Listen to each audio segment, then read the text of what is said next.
Hello and a very good evening. Welcome to the Dare Act Conversation series powered by the Grey Matter. With Dare Act, we bring to you stories of lawyers who've taken up different careers after pursuing the studies of law or the practice of law. And today, the one-star story that we have for you in store is of Rakshita Ravi. She is a lawyer turned entrepreneur. Rakshita had a successful cloud bakery business in Bangalore, and last year she shifted her base all the way to Andamans and is running a fully functional B2B bakery business there. Seems like a super exciting journey. So let's get her to join the live and hear all about what took her all the way to Andamans.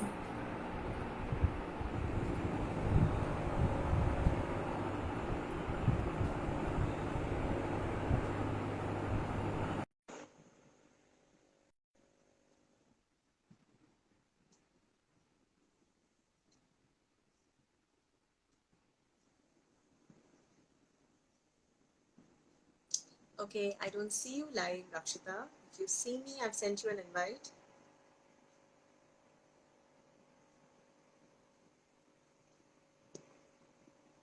Mm-hmm.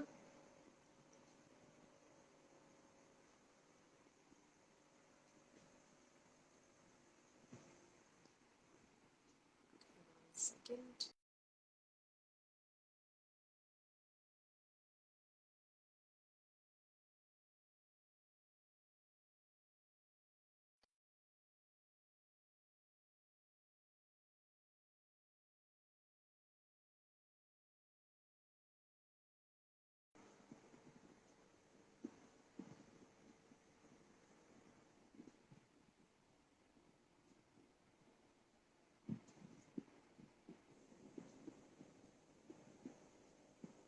Yes, I have accepted your request. Okay, we managed. Hello, hello. Hi, How are you doing? I'm good. Can you hear me? Yes, I can hear you. And please tell us. Looks like you're sitting in some really nice location. Is it at the beach? Where is it? Yes, Where? I am at the beach. I can actually show you. This is Oh what I'm my looking at. God, I am so jealous. So this is what I'm looking at. Oh my. Yeah, this is my workstation for now. Super. So friends Wow. resort. Excellent, Rakshita. So, welcome to Dare Act, and so glad to have you with us today. Hi. Um, Want to know from you, and I'm going to jump straight to your story. What's your story with law, and how did you use the process of elimination to narrow down on the fact that law really may not be a career choice for you? Okay, law was actually an option I thought of when I was in school. We had an aptitude test. I think this was around sixth or seventh standard, and we had an aptitude test at school. And then there were a bunch of options, and law was one of them. And I took it back home and I was showing showing my family this, and they said, we don't have a lawyer in the family. I think you should do this." And they got really excited about it, and they got me also all pumped up. So it was always like stuck in my head for a while. And in the 11th, we had law school prep. What do you call them? Prep school for law prep, the tutorials. The CLAT preparation that you do, the Yeah. studying of the law, Yes. entry level. Yeah. Yes. Yes. For CLAT, there was this group that came into school and gave us a talk about law schools, and they built it up beautifully. They made it sound like the most amazing career on earth. Okay, So and yeah, I how figured why not like. yeah. Sorry, please. Yeah, so I did. Yeah, so I did. Went to the prep school where did the prep. Did prep all of the stuff. Got ready while I was doing 11th and 12th. And then I kind of just before my board exams, I realized I didn't really I didn't really feel that passion like I really wanted to do the law exam either. Yeah. Because yeah, when the ticket when the even when those entrance exams they came in and the brochures came in, I didn't even want to open them. So I had a Oh chat with my my. family, and I asked them like I think I'd rather pursue a hotel management course, but then I'd miss Hmm. my deadline to apply for it. And since I'd missed my deadline, I asked them like, why don't I take a gap year? And they were like, what? Gap year? No They gap couldn't happened for even. you. No, they couldn't fathom it. They were like, go study law for a year. If you still don't want to pursue it, after a year, it's fine. Do whatever else you want. I said, okay, fine. I didn't expect, didn't really think they'd be cool with that, but still I went for it. I got into the Christ Law School. We were the second batch of Christ Law, and the first few years were amazing because our faculty was completely autonomous from the rest of the faculty, and we had lovely courses that we go through. And I really enjoyed my first year of law school. So by the time that 1 year gap came in, and then I could apply again for the hotel management, I actually told my family, I'm enjoying this. I'm going to continue doing this. Yeah. And I did, and then then I started doing my internships. That's where the one of the yeah, when you said process of elimination Reality started, check right? happened. Yeah, a reality check happened like every internship, and we were encouraged to intern every semester. And we did. We didn't, at times, a lot of my classmates, we'd even do 2 internships in a semester because we'd get a nice 2 month break. So we do 1 month, one month each. And every place I went to, I was like, no, this is not for me. No, this is not for me. No, this is definitely not for me. And I knew I didn't want to get into litigation because public speaking was something that I really wasn't comfortable with. That's improved now, obviously, over time. I'll I'll tell you how I actually got there. I didn't expect that to ever happen in my life either. So I wanted to get into corporate law, and I interned at multiple tiers of law firms, and kind of had the same thing I've tone everywhere. Everybody just looked so sad and depressed, and I'm a very chirpy, positive person, and I like that kind of environment around me. And every internship, I was like, no, I'm going to end up like this. I was like, no, it's not for me for sure. Yeah. So by the So third year, I internships kind of pretty knew. much Yeah. made up everything clear for you, and Very. yeah. And that I probably was the genuinely reason feel like why everybody should after intern. everybody should intern. Yeah, Yeah. that's a great takeaway. And what helped was it saved you the coming years after your graduation because you immediately moved not only into practice but you actually moved into a private hospital chain where you worked as a management trainee. Why Yeah. don't you tell us a little bit about that role, because you pretty much worked there for good 7 years. Yeah. So I started off as a management trainee at Cloud9 Hospitals. At that point of time, we were just 3 hospitals in Bangalore, and they just got their second round of funding. So they were going to expand like crazy. So I kind of came in at that perfect juncture for growth. And there's so many opportunities. So I started off as a management trainee. The plan was for me to be working in different departments over the course of 2 years to figure out which department is more attuned to me. I thankfully I kind of lucked out because the second month I was in, the first month I went in only they wanted to put me in the legal department. I said I came here not to do law. Like please anywhere else. So then they said they needed some help to just put in get all the contracts together and put them in one place. So I said okay fine, I'll do that. And I don't know why they thought it'll take me months to do that. They don't realize that contracts are like basic templates. Yeah, so I finished that whole thing within about 1.5 weeks, and then they were shocked. I said, I'm done with this. Now please give me work. It's not law. And then they were scratching their head, like, what do we do with this girl now? What do we? Yeah, so then I was going to be put into into the operation department to shadow one of the centers. And luckily at that time, we just got in a group advisor who was crazy amount of experience. He was around 70 plus, and he'd come in to kind of steer the company into the growth phase of expanding outside of Bangalore. And I worked with him for about my first 1.5 years, and that was like my building blocks for the rest of my life. Like even now, Fantastic. everything I am now is from there. Yeah. So, Yeah. so you were into research, you were into business management. You did pretty much Yes. like a nice variety bucket full Yeah. of different roles, right? Yeah. So Which would you say resonated the mhm. most with who you are as a person? So customer experience is something that resonates with me because I genuinely feel every customer should be treated with their own. How do I put it? The words. Like everybody is different. You need to understand what they want, and then connect them accordingly to the service that they need. So that's something that really resonated with me. And from the law perspective, actually, one thing that really helped was I worked very closely with process management. I set up the SOPs for the entire customer end Wow. for Cloud9. And every year I'd update it. So we have multiple revisions every year. I'd go back and I'd be like, no, this needs to be changed. It's like what I made only I'm changing.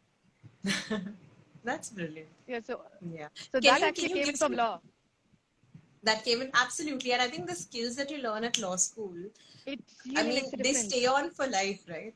They do the attention to detail, every small detail, making sure that, hey, yes, we use a lot of big words, like break it down a bit for people to understand.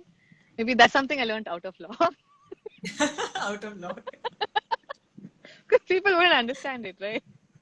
Yeah. Because I was creating SOPs for front office staff who haven't really studied post at 12 standard, or even some of them haven't really gone to an English medium school.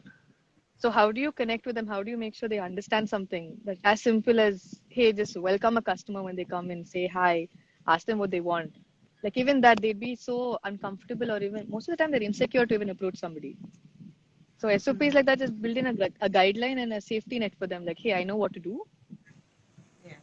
and that makes Fantastic. a Good huge to know. difference.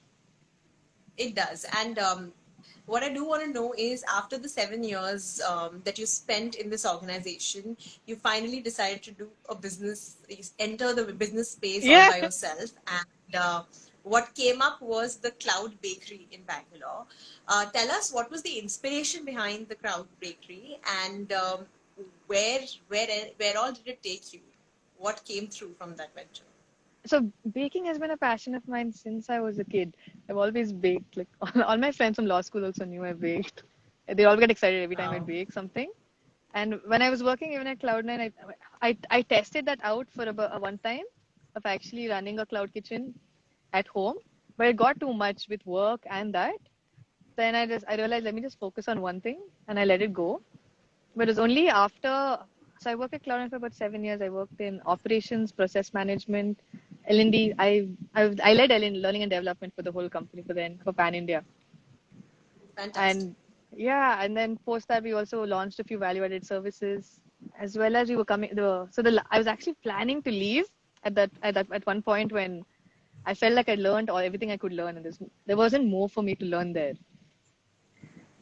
And but then just at that juncture, the company was sort of steering into the digital age, and we were coming out with a customer app. So they reached out to me and asked me if I want to be the product manager for the customer experience app. And I thought, wow, what an opportunity! We're actually all the problems that we've been trying to tackle over such a wide period of time, like this would make such a big difference. And I wanted to be a part of that experience. So I stayed on for about another 8 months till we launched the app. And then after that, I was like, it's time for me to start do my own thing. And that's when I left. Yeah. And how did so that was the more or less a transition from the regular job to your own, and you started the cloud bakery Yeah. right during the pandemic. Tell us, I, and clearly it took off really well. We want to know this. Is it yeah, because you're I didn't planning? expect that. I really didn't Yeah. expect that at all. So why So do you think it happened? Why 2018, do you think yeah, so in the middle of the pandemic, something so small as a cloud bakery and suddenly a home spins cloud you? bakery, a home Sorry. one. It was right out of my house. Yeah. So I quit. So I left Cloud9 around 2018 towards the end. And then initially I thought, let me just jump into work. And then I realized, take a chill pill. You worked for quite some time. And I used to be a workaholic, like a mad workaholic. One of the reasons I wanted to start something on my own was to have a work-life balance. So initially, after I left, I think I took a good 4 5 months, maybe 6 month break, just chilled at home, did nothing, just watched TV, that kind of chilling. Got really excited for the last season of Game of Thrones coming out, bought a TV at last, watched on that. And yeah, and then at the same time, I started doing R&D on the baking side and testing out different products, getting my friends and family to sample it.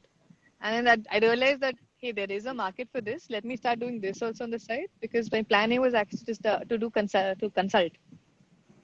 What the role I was doing at Cloud9, basically do it on a consulting basis with other businesses, help them out, find solutions for everybody else. And so the baking thing was happening at the same time, and then that was I genuinely enjoyed doing it a lot more. And plus, I was getting so much positive feedback. I figured let's put in more effort there. Set up the company, put in. So by the time I got the company registered and the bank account done, I went for a holiday and to the Philippines as like last holiday before I start working. I love going to the beach. I love once a year I have to go to some island, some tropical island, chill there for a while, and then come back. And because I love to dive as well as snorkel a lot. And so I went there, came back, and then that's when the pandemic hit. And then Modi said, "You're under lockdown." The plan was to actually have a B2B business even for the bakery then. And I was like, oh, Oh, B2B is out of the question now. So yeah. I was like, oh shit, I have to do B2C now. And I already had an Instagram business page. So I thought, okay, let me just test out the waters. And I started using the Instagram boost feature. And I was really surprised, like the amount of I just put in one boost, and the boosting on Instagram is really reasonable. It starts at about $80 and can go up to as high as you want, depending on the amount of the audience you want to reach. And I do boost for about 100 rupees, 80 rupees, 200 rupees, and keep testing it out. It took me about a week to find out my sweet spot. Because initially I received like random requests coming in, and then when I figured out that I could actually target particular audiences in particular areas, that's when I was like, getting the exact audience I needed. And they just see that one boost, ping and saying, I want this now. That's it, just a photo. Yeah. Hmm. I didn't expect it to be that seamless. Fantastic. And luckily, yeah. So clearly the cloud bakery was taking off and it was taking off so well. Where did Andamans come into picture? What made you pack your bags and move to Andamans? Please tell us. Yeah, so the first lockdown was when my cloud bakery actually launched, and then I told you I told you I like to go to the ocean, for a whole year I'd been cooped up at home. So when my birthday was coming up, the end of that year, in 2020, I decided like, okay, Andamans is right here. Let me go try it out at least now. And so I came here for a holiday and fell in love with the place. The ocean here, crystal clear, aquamarine, blues and greens, and just like sitting by it only is so peaceful. So when I came in here, I noticed there wasn't really any, how would I put, quality baked items available. And I come to Havelock Island first, and Havelock is a lot more developed than Neil Island, which I went to next. Neil Island is, so both are like villages. Havelock is a little more of a developed village, and Neil is a village. Both But I are felt equally beautiful and so different when it comes so to their taste. different. So Havelock is, if you want to compare, like an example I would give is Havelock is like Baga and Neil is like South Goa. So that's the vibe in both the places, and I fell in love with South Goa, which is Neil. So I figured, okay, let me just go check it out. Let me try, do a recce, and figure out if it's possible for me to shift my bakery there. Because that was the time when I decided my kitchen was a success. And I realized the space at home wasn't enough for me to scale. It was very limiting. Plus, I had to share it with everyone, right? That's not really easy to do. I used to bake in the nights because in the day it used to be occupied with so many people. Yeah. And it took a while for my family also to adjust to the fact that throughout the night I'd be baking and in the daytime I'd be happily asleep. It's So then definitely after a not. point, yeah, I was ready to I was looking for a commercial space outside my house. And that's when I came here for a holiday. And I thought, hey, what's the point of having a cloud anything if you can't move it anywhere that you want to? I figured, let me just Yeah. move it here. So You I make it came sound to so Neil. seamless, like, Yeah, oh, I just decided to move to Havelock. But I'm very certain it's not as easy as it sounds just listening to you. So it I wanted to isn't. also It isn't. highlight the It's challenges good that to it have brings. savings. It's good to have savings because so my uncle actually inculcated this habit in me right from when I started work. It was when I got my first salary, he sat me down and he told me that you have to start saving right from now. And I started putting in investments in SIPs. So I had a bit of investments on the side also, but my SIPs were there. And so when I came here, I actually like pretty much cleaned out my SIPs over the past year that I've been here. But yes, I'm going to start refilling it soon. You do definitely need a bit of investment to come here, especially if one of the challenges for me is I actually didn't want to compromise on my lifestyle of what I had in Bangalore to here. And I've kind of tried to maintain that a bit. Hmm. It isn't really that expensive to live here. The rents are pretty reasonable. everything is reasonable except the food. Groceries are a little expensive because we get everything either from Chennai or Calcutta. So everything costs a lot more. That was a challenge for me business wise also because all of my raw material went up by a good 20-30% cost wise. So I had to change my pricing accordingly. Luckily, people here are willing to pay. So that Yeah. worked out. Fantastic. And considering that what you couldn't do in Bangalore, which was do a B2B model, it seems to have now been official, fully functional thing in Havelock. So how did you Yeah. go about actually, making it a B2B? Was it easy to talk to the locals there? If you could just tell us a little bit about that part as well, it'll be great. So it did take some time because uh, any new place you go to, most people are like they can be a little, I wouldn't say hostile, maybe I would say not trusting Hmm. because they're used to tourists coming in and going out and they don't really know whether people are actually going to stay here for a long time. It took a while for them to realize I'm here to stay because I told them not I'm looking for places to lease out for 10 years. So that much staying power at least I have. Yeah. And but talking to them on a regular basis, meeting them, and once I had my kitchen in place and then I gave them samples, the minute they tasted my food, they were like, yeah, yeah, we want to do business with you. I'm So yeah, just till I curious had, which item is yeah, the most popular. Which item is the most popular from your uh, menu? brownies, my Yeah. gooey fudgy choco chunk brownies. My God, the sound They're of the it is most only so popular. mouth-watering. Yeah, when you visit, you'll definitely get them. Yeah. Let me know whenever Uh, you're visiting because then yeah. Absolutely. Now we all of us watching the live and the ones who will watch the recording know who is the go-to person in Havelock.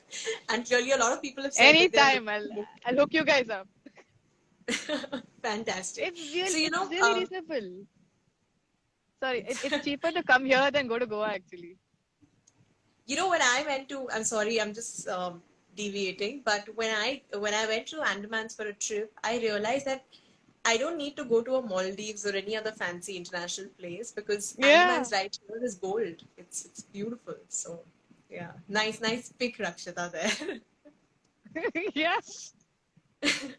Okay, so you worked on the business side for good 7 years. Then like 3-4 years you did things all by yourself. So I am sure that there are certain business learnings that you stand by because you've learned from the stint working in a private hospital company, and then making your own mistakes and realizing what works, what doesn't. It'll be great to hear from you what have been your key learnings when it comes to running a business, because there is a trend for people to start out, but a lot of times, because it could be lack of awareness, lack of experience, or whatever reason, Mm-hmm. uh, little avoidable issues kind of make it the end of their entrepreneurship career. So can you throw some Yeah. light on your learnings? So my the biggest learning I've learned when I in Bangalore, honestly, it was really easy. It wasn't really that difficult to do things. I faced most of my challenges when I came here because a lot of the challenges I faced here, I didn't even anticipate to be a challenge. Like For when a example. problem would, for example, power backup. So here, the thing is the island runs on a generator, and when it's peak season, they start load shedding. And that load shedding is not even, it's at least in Bangalore, if we know that when power is going to get cut off, no, because we actually get an intimation in the newspaper saying that, hey, these areas are not going to have power during this to this time. There's no such thing here. It'll just go off. And and at one point it was happening for about 6 hours in a day, 2 hours, and then 2 hours of power. And then randomly the other 2 hours will go off. And I honestly, I, I, I didn't realize it because the first few months I was staying in hotels and places till I found my own place to live in, as well as the kitchen space. I kind of found both my apartment and my kitchen space around the same time. That's when I realized I didn't even externalize the power backup because every place has power backup. And when I moved into my kitchen and my house, I was like, that's when I realized like, oh my God, how am I going to fix this? Home is fine. I can get a UPS and then sort out a fan and some lights. But the kitchen, everything was electronic. I had a industrial freezer, industrial fridge, a microwave, an oven. and I got an induction stuff because I thought it just makes it easier than coming here and looking for a cylinder and figuring out that whole process. So everything was electronic, and here power just goes whenever it wants to go and comes back. So I had to actually figure out a way to get a a diesel generator for my kitchen. And then I started asking people around. Connected to people in Port Blair to find out what a DG would cost, and then they gave me prices. And then they gave me their quotes. And the thing is, my family works in the construction field, so I called them back home and asked them like, hey, I need to pick up a DG, and I obviously asked their advice on what to pick up. I know nothing about a DG. And then when I got the price here, and then I found out the price in Bangalore was a good 1 lakh lesser. It just didn't make sense. So I asked the Port Blair vendor also. I'm getting a price for 1 lakh lesser in Bangalore, and then that guy said that's not possible. It's probably second hand. I said no, it's not second hand. It's first hand. So I ended up getting that DG transported from Bangalore to Havelock and I saved 50,000 rupees. Wow. Weirdly, yeah. Hmm. Unfortunately, even if I'd got it from the vendor in Port Blair, he would have got it from Chennai and would have taken the same amount of time. So the biggest challenge I faced here is actually letting go of timelines. I'm a very timeline oriented person. When I fix a timeline to plan things and I make sure I reach it. I always have till I move to the Andamans. Till I move to the Andamans. Now the word timeline is something I keep very vague and I put a lot of buffer time in it. It's definitely chilled me out a lot more. Yeah. So, okay, so the challenges you spoke about, the unexpected challenges that you had The- in Ant-Man's. Is there a So the lag unexpected challenge between was, the two of us? I I'm think there might be a little bit of a lag. There Yeah. is. Okay. Anyway, Yeah. we saying something. Yeah. So network is also a bit of a challenge here. It's something I've adapted to. But luckily, No, Airtel that's 4G has improved so much. So last year, the president came down to Havelock for a holiday. And then overnight, Airtel 4G just went up to Bangalore speed. wow. And that's why we're able to Yeah. have this. That's how we're going to have this conversation. Yeah. And they also Okay, there's tell also us your Wi-Fi. business learnings. What Our business business learning. learnings have you put Right. to practice? You mentioned for entrepreneurs, right? Um, the biggest learning I would say is start small. Keep your. I'm a very low risk person when it comes to my investments. I make sure that I figure out what all I need and get that done in as a first time investment and keep my recurring investments really low. My overheads are always super low. My biggest overhead right now is just my rental, and my rent is not really that much. I have just one other person who works with me, so I keep it super low. So no matter what, like even if there's another hit of COVID here, it doesn't really burn me that much. I would have had savings from the previous month or something to cover me and tide me over.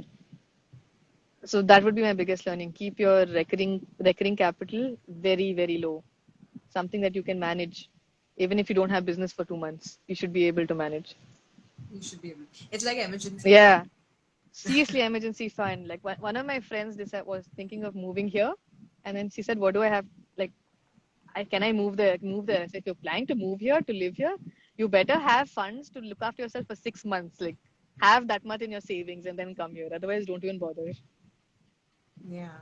And from this entire experience, especially the entrepreneurship bit, in the last couple of years, what have you learned about yourself? I'm just very curious. Besides the fact that you Ah, I love the ocean and you love the ocean. beach. So I've learned that I need to be more patient with myself. I feel like I stress myself out more than anybody else stresses me out because I really don't care what anybody thinks about me. But which is why that has never bothered me. But I realize that I put too much pressure on myself. So I've learned to stop doing that. One is that. Two is I've realized I genuinely can connect with anyone, even with a language barrier. That was a huge challenge for me coming here because most people here speak Hindi or Bengali, Hmm. and my Hindi sucks. It sucks like so badly.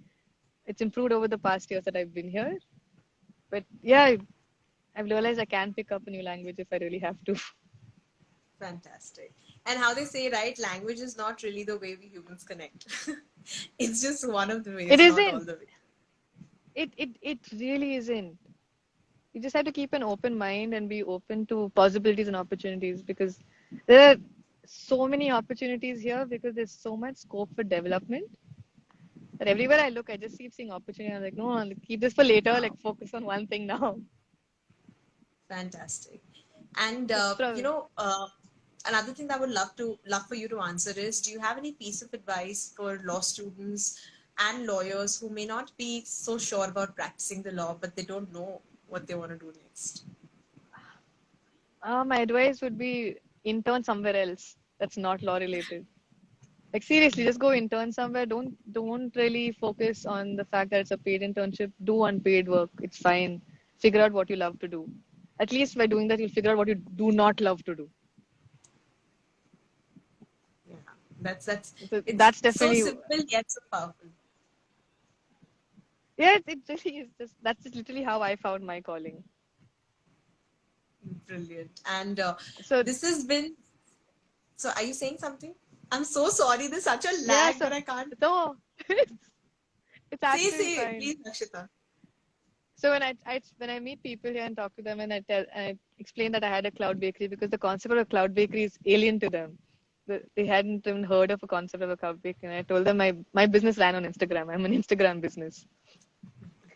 And I said even your businesses can currently run on Instagram. You can get customers from Instagram for your businesses and any business here. And that's how I actually connect. So I manage the Instagram business account for a speedboat adventure company and a hotel in Port Blair. Wow, that's brilliant. And that is Yeah, spreading so awareness we of the multiple ways one can actually make brand awareness yeah, happen. because one of the things I realized when I came here was that even though there's so much beauty around and so many places that we can visit, accessibility is incredibly low. You can only access places via ferries, government ferries, and private ferries, and they have very restricted schedules and routes. And Hmm. I love to snorkel, and I love to explore different places to snorkel as well. And that seemed like so many barriers to even explore it and even build awareness. So when I found out, when I actually connected with this company, and they were just starting off because they used to be they're a game fishing company, and game fishing is more of a foreign national clientele that comes in, and Hmm. because of COVID, that industry is hit badly over the past 2 years.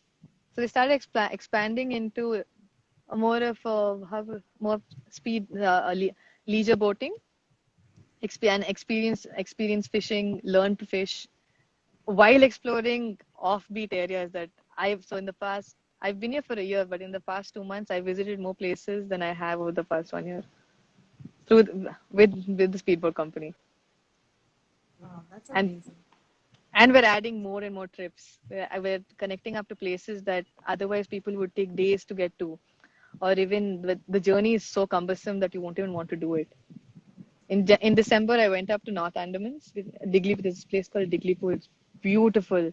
There's a sandbar between Ross and Smith Island, and a sandbar is a small patch of beach which is visible only during low tide. So when it's high tide, it looks like they're two different islands. But in low tide, water comes down and you can walk across the sandbar between the islands. It's beautiful. And Fantastic. I went on a Clearly, you're backbreaking having. trip to get to that space.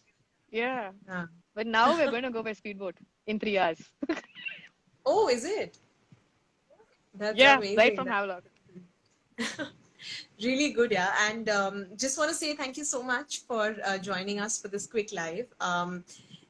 So happy to know how far you've come, and how something which started as a hobby for you, which was baking, has now led you to another island altogether in a completely new Yeah. place. And the fact that you've had the courage to really start something of your own in an unknown place, I think it's commendable.